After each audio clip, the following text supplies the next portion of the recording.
Bismillahirrahmanirrahim. Alhamdulillahirabbil alamin. Allahumma sholli ala sayyidina Muhammad wa ala ali sayyidina Muhammad.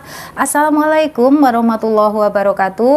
Halo teman-teman, apa kabar semua? Mudah-mudahan teman-teman selalu dalam lindungan Allah Subhanahu wa taala. Amin. Di video kali ini saya akan membacakan komen dari teman kita. Oke. So di sini ada yang bertanya seperti ini ya, teman-teman. Mbak mau tanya, untuk pertama kali ke Singapura itu minimal bawa uang saku berapa, Mbak? Ya, jadi di sini sangat penting sekali buat kalian yang benar-benar masih baru, masih pertama kali untuk datang bekerja ke Singapura, memang harus bawa uang. Ya, karena apa? Penting banget untuk kalian nanti misalkan majikan nggak membelikan sabun, majikan nggak membelikan sampo ataupun pasta gigi dan lain sebagainya. Bawa aja uang 500.000 teman-teman. Kalau di sini kalian punya uang lebih, kalian bisa bawa 800.000 atau 700.000 teman-teman. Karena saat ini cruise yang ada di Singapura itu 11.800. Misalkan uang 700.000 itu kalau ditukar rupiah, paling-paling hanya mendapatkan sekitar 60 dolar something. Ya, karena saat ini cruise-nya benar-benar tinggi banget teman-teman. Ya, itu benar-benar memang kalian harus memikirkan sampai ke arah sana teman-teman. Misalkan buat jaga-jaga aja lah ya. Saya dulu juga seperti itu, Mbak. Saya pertama kali ya datang kerja ke Singapura itu saya bawa uang 500.000. Itu setelah sampai di sana, alhamdulillah, karena semua kebutuhan itu sudah dibelikan oleh sang majikan, dari sabun, sampo, sotek, itu semua sudah dibelikan sama mem ya. Makanya uang saya itu utuh sampai di sana ya, tetap utuh 500, enggak ditukar ke dolar kayak gitu ya. Tapi di sini buat jaga-jaga aja ya teman-teman, yang namanya nasib kan nggak ada yang tahu, entah nanti kalian akan dipertemukan dengan majikan yang loman atau sebaliknya. Semua ini juga buat jaga-jaga aja, nggak ada salahnya ya. Jadi di sini misalkan kalian nanti kan di PT itu dapat uang pesangon, entah dari PT-nya atau dari sponsornya, kayak gitu kan teman-teman ya. Kalau bisa jangan sampai kalian habis-habiskan semua di PT ya. Namanya hidup di PT juga butuh biaya hidup. Untuk itu nantinya beli alat-alat tulis atau kalian butuh jajan ya. Saya sendiri juga pernah masuk PT teman-teman, jadi saya di sini tahu kalau di PT itu juga butuh jajan. Kadang kita kepingin beli apa kayak gitu. Selama kita menunggu mendapatkan job, menunggu mendapatkan visa turun, menunggu nantinya kita itu di situ benar-benar lama banget di PT teman-teman ya. Apalagi kalau misalkan saat ini sedang tahun baru kayak gini. Kebanyakan ya tahun baru seperti ini itu banyak sekali majikan yang pada pergi holiday. Jadi bisa juga kalian nanti agak lama di PT kayak gitu. Tapi ada juga majikannya nggak pergi holiday, terus akhirnya kalian di PT hanya nunggu sekitar 1 bulan lebih. Karena ini kan sebentar lagi mau Chinese New Year teman-teman. Jadi di sini majikan tuh benar-benar membutuhkan tenaga ART untuk ya bersih-bersih rumahnya, untuk menata rumahnya, untuk memasak dan lain sebagainya. Pasti butuh bantuan ya, pasti sibuk banget kalau Chinese New Year itu teman-teman. Ada juga yang disuruh sampai yang namanya pintu itu harus benar-benar dilap sampai bersih, tembok itu harus dilap teman-teman, lap pakai kain basah, setelah itu dilap pakai kain kering dan lain sebagainya. Pokoknya semua yang namanya rumah harus dibersihkan. Sama halnya seperti kita teman-teman, kalau kita sedang istilahnya di hari raya kayak gitu, kita kan juga harus bersih-bersih rumah kayak gitu ya, terus masak-masak juga sama. Tapi kalau Chinese New Year itu kebanyakan nantinya kalian pasti akan mendapatkan ampau bagi yang majikannya loman. Tapi kalau misalkan majikan kalian pelit, pasti ya kalian dapat sih, tapi nggak besar kayak gitu. Paling-paling ya 10 dolar atau 20 dolar kayak gitu teman-teman ya. Pokoknya disyukurin aja, karena di situ kan kalian masih baru ya. Nanti kalau lama insya Allah siapa tahu nanti bisa naik ampaunya menjadi 50 dolar kayak gitu ya. Nggak apa-apa teman-teman. Saya aja dulu waktu pertama kali ya di Singapura itu, saya waktu Chinese New Year itu dari mem itu dikasih 20, dari akong 20, dari anak-anaknya itu ya 20, ada yang 10, terus dari saudaranya itu ada yang 6 dolar, ada yang 8 dolar kayak gitu teman-teman. Pokoknya ya tetap aja seneng ya, karena apa, baru pertama kali datang bekerja di Singapura, terus tiba-tiba ada Chinese New Year kayak gitu, otomatis kan dapat amplop banyak. Apalagi di situ kan majikan saya ini kan keluarganya keluarga besar ya, jadi di situ benar-benar amplopnya itu banyak banget, dari keponakan, dari saudara-saudaranya itu banyak banget kayak gitu teman-teman. Pokoknya seneng banget tak kumpulin $2, $5, $10, kalau 50 mah nggak ada ya, karena waktu itu saya masih baru ya. Tapi saya juga menyadari, saya juga tetap berterima kasih, tetap bersyukur bahwasanya karena saya masih baru di situ, baru berapa ya, masuk 3 bulan pertama itu, 3 bulan pertama saya sudah mendapatkan uang kayak gini, itu senang banget teman-teman. Terus saya kirim ke Indonesia, itu saya masih dalam proses potongan gaji. Saya bisa kirim uang ke Indonesia karena Chinese New Year teman-teman. Ya itu aja sudah senangnya minta ampun kayak gitu. Jadi di sini buat teman-teman semuanya, kalian nanti kalau mau berangkat ke Singapura, biasanya kalau dari PT nih Mbak ya, itu memang nggak boleh bawa koper. Kalian hanya cukup bawa tas ransel. Itu aja nggak boleh beratnya lebih dari 10 kilo. Paling-paling sekitar hanya 8 kilo atau mungkin 9 kilo kayak gitu ya teman-teman.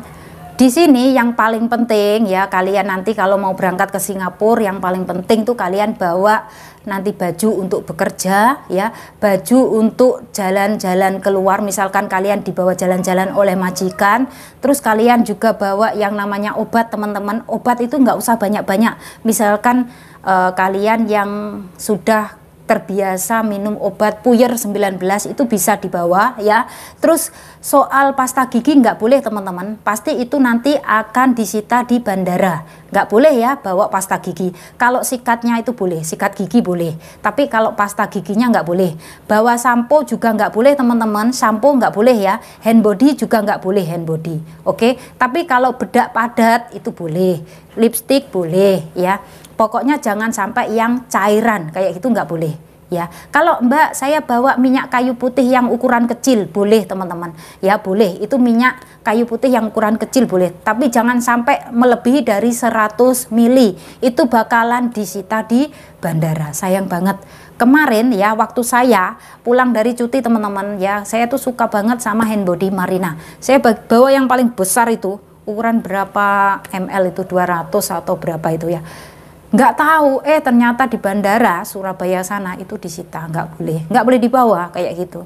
Sayang banget ya. Jadi di sini memang nggak mudah, apalagi kalau nggak boleh bawa koper kayak gitu. Memang dari PT itu sudah dilarang nggak boleh bawa koper saat terbang ke Singapura. Nggak apa-apa ya teman-teman, tetap semangat aja. Yang penting perjalanan kalian lancar sampai di Singapura. Nanti kalian setelah sampai di Changi Airport ya, di bandara Singapura, kalian bakalan dijemput oleh petugas dari agent ya kayak gitu. Biasanya setelah dijemput itu kalian nanti akan disuruh stay di agensi itu sekitar 2 atau 3 hari. Nah setelah itu barulah kalian nanti akan dibawa ke rumah sang majikan kayak gitu teman-teman ya. Pokoknya kalian harus tetap berdoa ya, di setiap perjalanan kalian itu berdoa semoga diberikan kemudahan, semoga majikan kalian itu bisa menerima kekurangan kalian. Di situ kalian bisa merasa betah, nyaman, kalian bisa finish kontrak, terus akhirnya kalian bisa pulang ke Indonesia. Tapi semua itu Mbak ya, itu butuh waktu ya, nggak ada yang gampang. Semuanya butuh proses, semuanya butuh ekstra kesabaran ya. Apalagi nanti kalau misalkan job kalian itu menjaga orang tua, butuh ekstra kesabaran ya. Orang tua di Singapura itu kebanyakan itu pada sudah pikun teman-teman ya. Kalau pikun itu mungkin soal makanan atau soal yang lain-lain kayak gitu ya. Tapi kalau soal uang itu nggak pernah pikun kayak gitu. Pokoknya harus sabar saja. Kalau nantinya kalian menemui segala macam masalah yang ada di rumah majikan, kalian harus ngomong sama majikan dulu ya. Jangan sampai kalian langsung telepon ke agent, jangan sampai kalian tiba-tiba minta balik ke agent. Ngomong dulu sama majikan, siapa tahu di situ nanti majikan bisa ngasih solusi ya. Kalau misalkan benar-benar kalian di situ merasa nggak betah, merasa nggak cocok dengan pekerjaannya, ya sudah, kalian ngomong aja sama majikan bahwasanya saya mau balik ke agent, saya mau pindah majikan, kayak gitu ya teman-teman. Karena yang saya alami sendiri, kalau saya benar-benar nggak nyaman ya, kalau saya benar-benar merasa nggak betah di situ, ya udah saya cabut teman-teman. Saya nggak pernah memaksakan diri saya sendiri untuk bertahan pada posisi yang benar-benar menyiksa batin. Karena kalau dipaksa-paksa, nanti kita sendiri yang bakalan kena mental. Ya, orang kalau sudah kena mental teman-teman akhirnya menjadi kurus, ngefeknya nanti ke kesehatan. Kayak gitu. Jangan sampai ya teman-teman, misalkan kalian benar-benar di situ merasa tertekan, kalian benar-benar merasa, ya Allah, pekerjaan ini sangat berat untuk saya. Ya Allah, majikan ini benar-benar rewel banget, selalu salah terus, kayak gitu kan. Kalian lebih baik mundur aja, nggak apa-apa ya. Yang penting di setiap perjalanan kalian untuk menuju balik ke agent, kalian berdoa aja teman-teman, semoga segera mendapatkan majikan yang baik yang bisa menerima kekurangan kalian, kayak gitu ya. Jangan sampai sering pindah-pindah majikan, karena kalau kalian sering pindah-pindah majikan, nanti kalian bakalan terlalu lama bekerja di Singapura tapi nggak ada hasilnya sama sekali, dalam arti kerja bakti ya. Karena apa? Setiap pindah majikan kena potongan, setiap pindah majikan tambah lagi potongannya. Mau sampai kapan kalian punya uang teman-teman kalau sampai terjadi seperti ini terus, kayak gitu ya.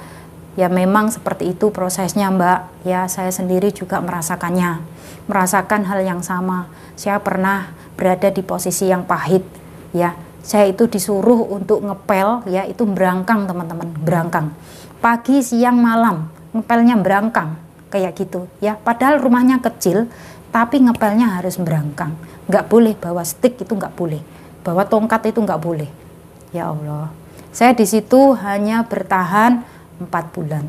Setelah itu saya balik ke agent, terus akhirnya saya mendapatkan majikan yang lebih baik dari yang ini. Jangan pernah takut teman-teman ya, yang namanya roda kehidupan itu berputar, yang namanya nasib itu pasti berubah ya. Yang penting kalian niatnya baik, yang penting kalian orangnya jujur, yang penting di situ kalian punya rasa tanggung jawab ya, yang penting kalian benar-benar mencari rezeki yang halal, nggak ada jalan lain ya. Pokoknya kalian pikirannya cuman fokus mencari rezeki yang halal, insya Allah akan diberikan kemudahan, kayak gitu ya. Jadi di sini buat teman-teman saya semuanya, misalkan suatu saat kalian nanti sudah sampai di Singapura, sudah berada di rumah majikan dalam 1 bulan pertama, dan kalian sudah menerima sisa uang potongan, dan di situ sudah pasti majikan ngomong bahwasanya kalian bahwasanya ini adalah hari off day kamu harus pergi off day, kayak gitu kan ya. Itu kalian juga harus pergi off day teman-teman ya. Kalau majikan kalian nyuruh untuk stay, untuk tetap bekerja kayak gitu, berarti kalian mendapatkan uang tambahan. Karena apa? Di saat kalian off day tapi kalian tetap disuruh untuk bekerja, disuruh untuk tetap stay di rumah. Dan di situ kalian harus meminta yang namanya uang bayaran off day. Kecuali kalau majikan kalian nggak mau, dalam arti waktunya off day ya harus pergi off day ya. Kalian harus pergi dari rumah teman-teman, kayak gitu ya. Jadi di sini memang prosesnya seperti itu teman-teman ya, nggak ada yang gampang. Apalagi buat pemula, itu benar-benar nanti kalian bakalan kaget. Ternyata Singapura seperti ini, ya Allah, kayak itu. Tapi bagi yang sudah lama di Singapura itu bakalan tetap santai aja.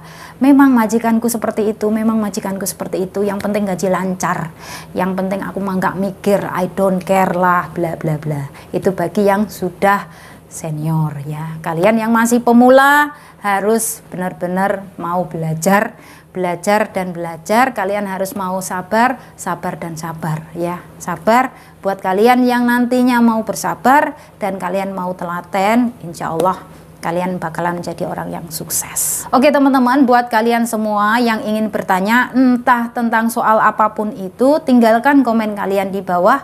Insya Allah nanti akan saya jelaskan lewat video. Dan gak lupa juga di sini saya selalu memberikan doa ya, memberikan support serta dukungan buat kalian semua, entah kalian yang masih numpang proses di PT Indonesia ataupun yang sudah masuk di negara Singapura. Semoga kalian semua nantinya menjadi orang yang sukses. Amin. Dan saya akhiri sampai di sini. Akhir kata, wassalamualaikum warahmatullahi wabarakatuh. See you on my next video. Bye.